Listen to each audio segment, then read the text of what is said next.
fellas, lady fellas, everyone in society, welcome to the Fantasy in Reality Fantasy Football Podcast. I'm your host, Spencer Tacker. Today in the ridiculously overdecorated studio, we're going to continue the starts and sits for week 3. We're going to go the wide receiver and tight end positions.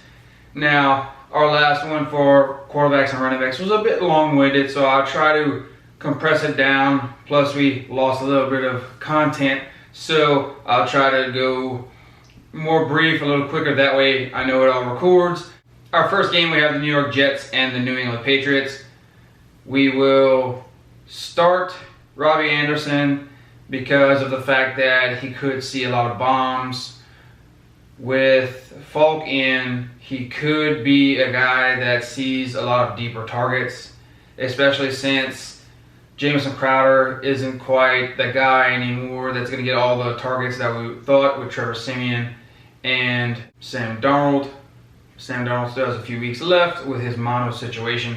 So since they want him to die on the field, he's going to have to sit out for probably about another month or so. I think we'll bench Crowder because first, Stephon Gilmore will be on him. Second, he probably won't see all the production that he did because Sam Darnold's not on the field. So I'll bench Crowder. We'll bench all the tight ends for them. For New England, you can start Edelman and Josh Gordon, and then we'll bench all the tight ends, Lacoste and everything.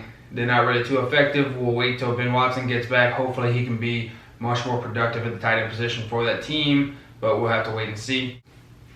Next, we have the Cincinnati Bengals and the Buffalo Bills. I'll start John Ross. He seems to be a legit guy.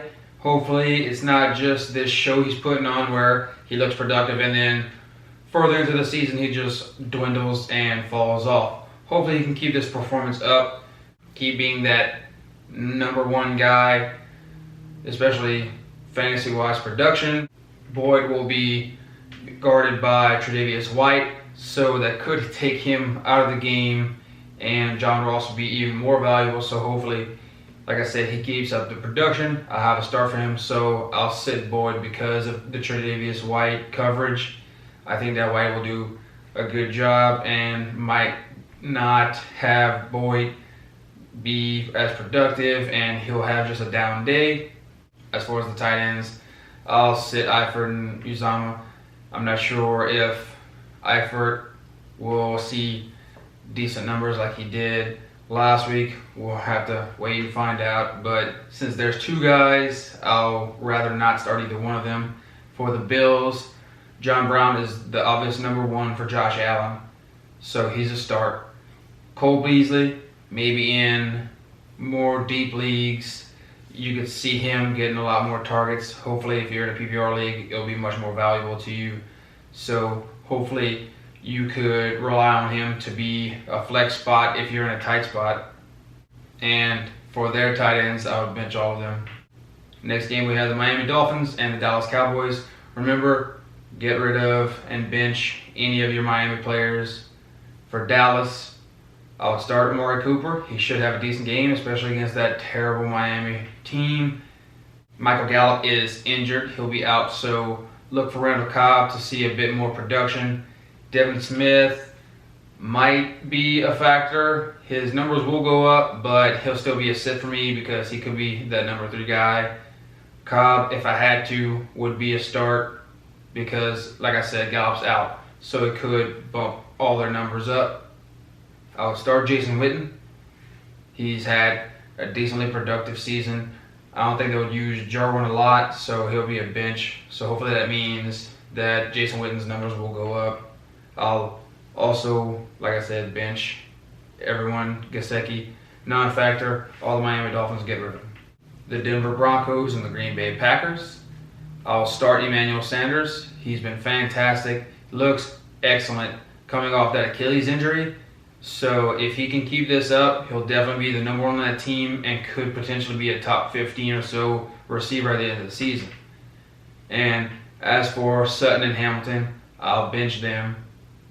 Unfortunately, I'll have to bench my man Noah Fant because the Green Bay defense is really good against the tight end. They're the second best defense when it comes to points on the tight end. So unfortunately, I think they'll cover him too well, and he won't be as much of a factor as I would like him to be, so he'll be a sit for me. For the Green Bay Packers, obvious, Davante Adams is a start. He should hopefully bounce back, have more of a steady upward trend instead of downward, and be that guy, that consistency man that we had last year. As far as MVS and Allison go, I'll still bench both of them. MVS seems to be the number one. He's just not getting the volume and the targets to be a consistent guy, so they'll both be benches for me. As for Jimmy Graham, I can see myself starting him. The Denver defense has given up, I think, the 8th most points to tight ends, so Jimmy Graham could see a decent day, maybe a little bit of production, but touchdowns, like he had the 3 for 30 and a touchdown already this season, so he could see similar numbers, maybe a few more yards, probably not that many catches, maybe 6 or so, but they could be in the red zone, it could be for touchdowns, so he's a start. Next game, the Atlanta Falcons and the Indianapolis Colts. Julio is a must start as usual. Calvin Ridley, I could see myself putting him as a flex play with all the attention on Julio. It could hopefully open up some spots for Calvin Ridley in that defense, and Matty Ice can just toss it down to him, maybe for some huge chunks of yards. Hopefully that'll happen, because it has before, so I could see it happening again. As far as Austin Hooper, I will definitely start him. He's getting a lot of targets. He has the 3rd most on the team, so I'll see that continuing. He's been very reliable for the Atlanta offense, so I see that being a continuous trend. For the Colts offense, I would start T.Y., especially for where, like I said before, where you got T.Y., he could definitely be a flex for you. So I'm confident that he can get you a decent amount of numbers to be a positive flex. And I would bench Paris Campbell. I'm not sure how well he'll do, especially with the Atlanta defense hopefully cracking down. I'm not going to think he's going to be a huge factor in the game. Also, the tight ends, even though Ebron did decent, he's super touchdown dependent, so I'll bench him, Jack Doyle, and Wiley Cox. Hopefully Jacoby Brissett can spread the ball around more than just a Mack and Hilton, but we'll see how that goes against the Atlanta defense. Next up, we have, in my opinion, which I'm sure is a popular opinion, the most exciting potential game for this weekend. The Baltimore Ravens and the Kansas City Chiefs. Start everyone. I mean, this should be a fantastic game. Hollywood Brown should see tremendous production like he has been. And on the other side with Watkins, Mecole Hardman, and Demarcus Robinson, I could see myself starting all 3 of those guys, not on the same team if you have multiple guys on the same team, but any of these guys can be a nice flex play for you. And then Mark Andrews and Travis Kelce, start both of them, obvious. They're monsters, each in the top 3 tight ends. So, I mean, this game should be fantastic. I'm excited for it. Hopefully I can watch the entire thing because it should be a really nice game. Next, we have the Oakland Raiders and the Minnesota Vikings. The only start I would have as a pass catcher for Oakland would be Darren Waller. He has the most receptions and targets and everything on the team, so I see that continuing. I would bench Tyrell Williams. He has a bit of an injury, plus he's going to see Xavier Rhodes covering him the entire game, so I don't see him having much production. Could be wrong, but I mean, with Rhodes across from him, it might be a tough day for Williams. For Minnesota, I'll give Allen Thielen another chance. Also, Stephon Diggs, I'll start both of them. If Kirk Cousins can actually do something and be a productive quarterback, they'll be valuable. I'll sit Kyle Rudolph and Irv Smith. I don't think that the Raiders defense will allow them to be very productive. With the Detroit Lions and the Philadelphia Eagles, the Eagles are so depleted. D-Jax isn't playing. Alshon's questionable, so they'll both be benches for me. So if I had to, Nelson Aguilar will probably be the number 1 receiver, not number 1 target on the team. because the number 1 will be Zach Ertz. So I'll start Aguilar and Ertz because of all the injuries. I would sit Jaws as well as Djax, obviously, and Alshon, because Alshon's still a question mark. So I'd rather be safe than sorry. If he goes off and he's on my bench, I will be a lot more okay with that than if I put him in my lineup and he gets a goose egg. So you kind of have to play with the odds and see how that's going to work out for your team. For the Detroit Lions, I would start Kenny G, Marvin Jones, and TJ Hockenson. I think that Matt Stafford can spread the ball around enough to give them all nice days. So I'm confident that they can perform. The Eagles defense is fairly good, but they haven't quite shown off all the things that they can do. They've been a little less than impressive. So if Matt Stafford can keep himself composed, do what he does, then those 3 guys should definitely have productive days. Next, the Carolina Panthers and the Arizona Cardinals. Cam Newton is not playing. He's been ruled out. But that doesn't mean that everyone's a scratch on that team. Obviously going to start Christian McCaffrey. But I would also start DJ Moore and Curtis Samuel, because I think there are going to be a lot of dump-offs, this and that, like short passes. And also the Arizona secondary is not fully back with Patrick Peterson and the rest of them guys. So the Arizona's defense is terrible. They're one of the worst defenses against the tight end, and that's why I would start Greg Olsen. Because, like I said, even though Cam Newton's out, that doesn't mean that the weapons won't produce. So I'll start all the guys, especially against the Arizona defense.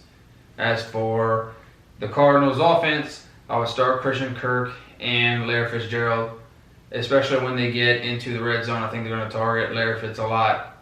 But that's usually where a tight end would be golden. But I would sit Charles Clay and everyone there, because Kyler Murray, I think, likes to target receivers more than tight ends.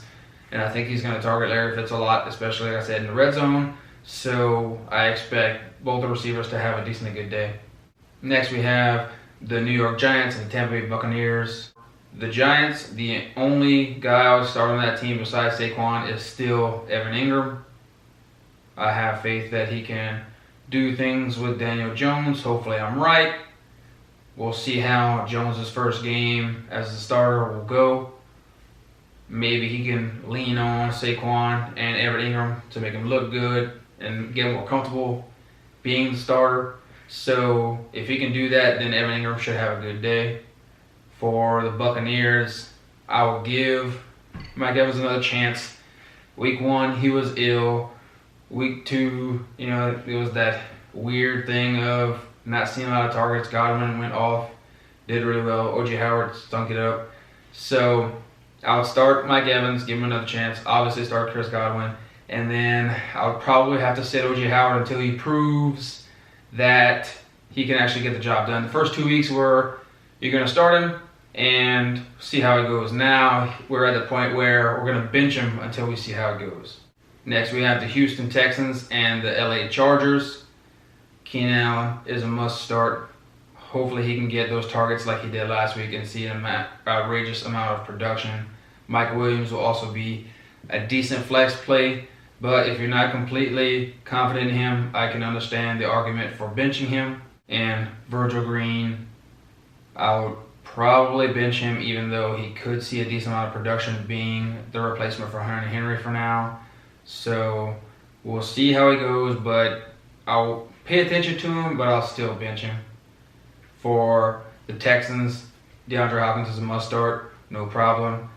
As far as the rest of the receivers with Kenny Stills, Keke Coutee, and Will Fuller, we're not sure how that's going to go down. I'm sure Fuller will be the number 2, but it's not quite clear. So instead of just trying to guess at who's who, just bench them all, and hopefully you'll have someone to replace them in your starting lineup. Next, we have the New Orleans Saints and the Seattle Seahawks. You have to start Mike Thomas. You drafted him early, so it's basically a must start for you, especially with how much capital you put him in the draft. I would bench Tig Ginn and Tre'Quan Smith, especially if Smith still has that injury lingering around him. I would possibly start Jared Cook. I wouldn't be comfortable with it, but since Teddy Bridgewater's had this whole week to practice with the number ones and not just thrown into the game, hopefully he's developed a bit more chemistry with all the number ones and he can target those guys. So I would be nervous, but I would probably still start Jared Cook.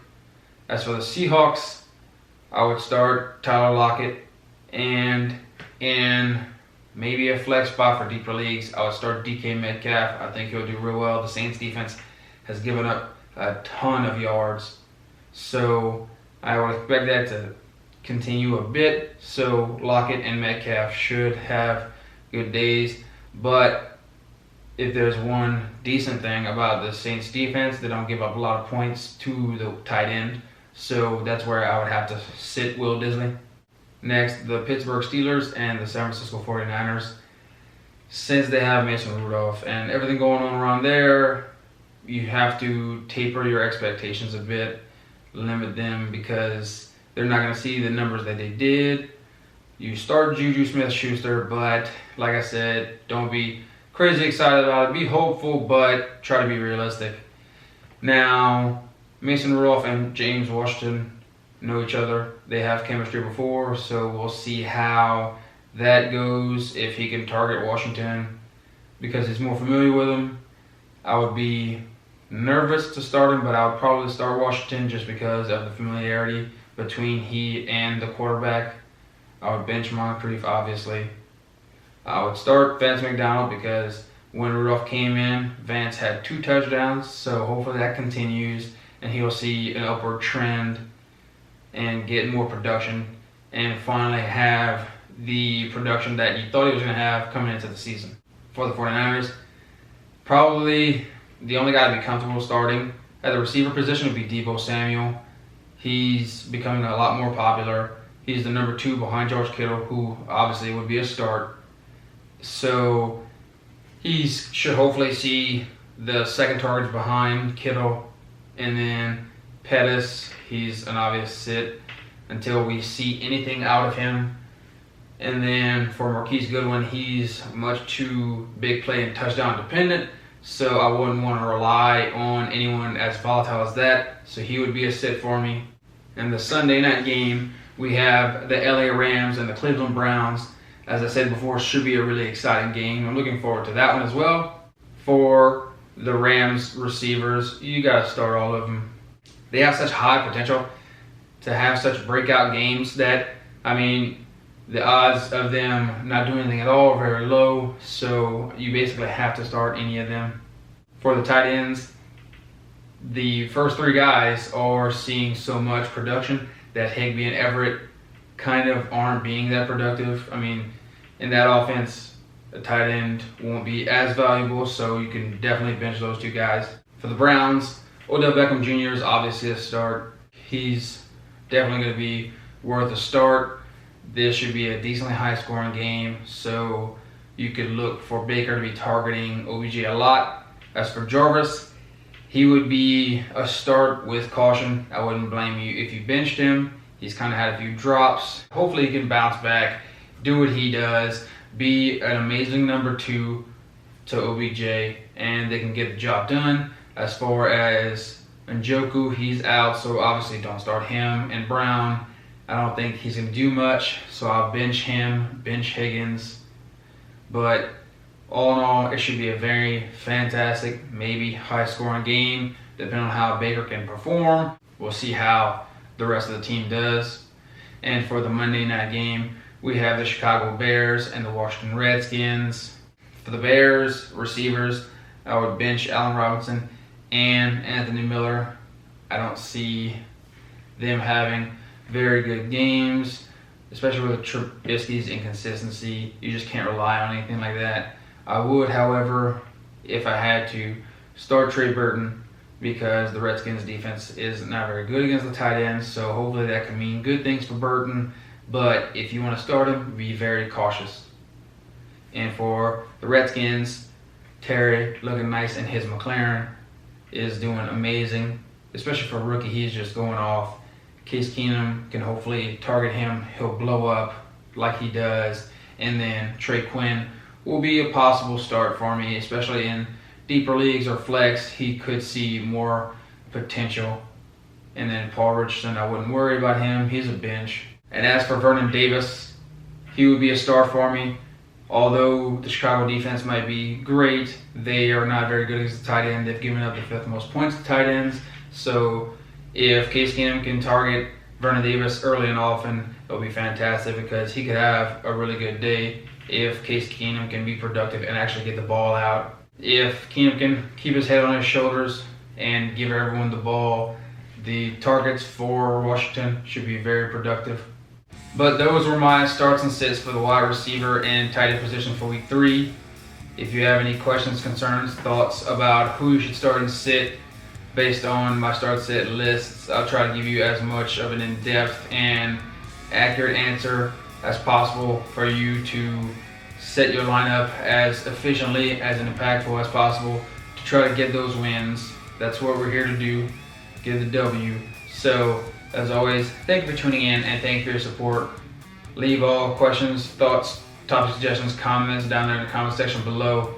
We'll answer any and all of them as in-depth and accurately, hopefully, as possible. Remember that sports is supposed to be enjoyed, so please tell someone about us, watch together, spread the word. We're trying to expand as much as possible, get the word out there. In order to do that, you gotta smash that thumbs up, hit the subscribe button so we keep trying to give you as much content as humanly possible. But lastly, God bless America and God bless fantasy football. Take care.